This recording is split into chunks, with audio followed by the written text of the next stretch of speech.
Welcome to the Salmon Runs YouTube. Enjoy the video. In this video, I will show how to replace a water pump on a Honda CR-V. First, ensure your engine is completely cool to prevent burns. Gather all your tools, including a drain pan, various wrenches, and sockets. For safety, disconnect the negative terminal of your battery. Then, carefully lift the front of your vehicle using a jack and secure it with jack stands, ensuring it is stable before proceeding. Next, position a suitable drain pan beneath your radiator's drain plug.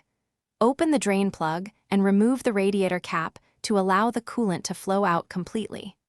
Once drained, you will need to loosen and remove the accessory drive belt.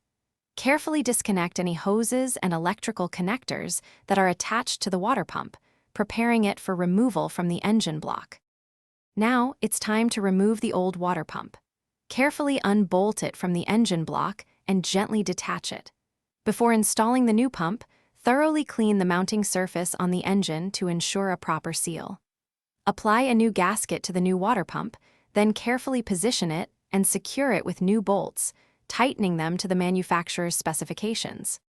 With the new water pump in place, begin reassembling your vehicle. Reconnect all hoses and electrical connectors that were previously detached. Reinstall the accessory drive belt, ensuring it has the correct tension. Finally, refill your cooling system with the appropriate coolant mixture. Start the engine, bleed any air from the system, and carefully check for any signs of leaks around the new water pump. Thanks for watching. Consider subscribing if we helped you.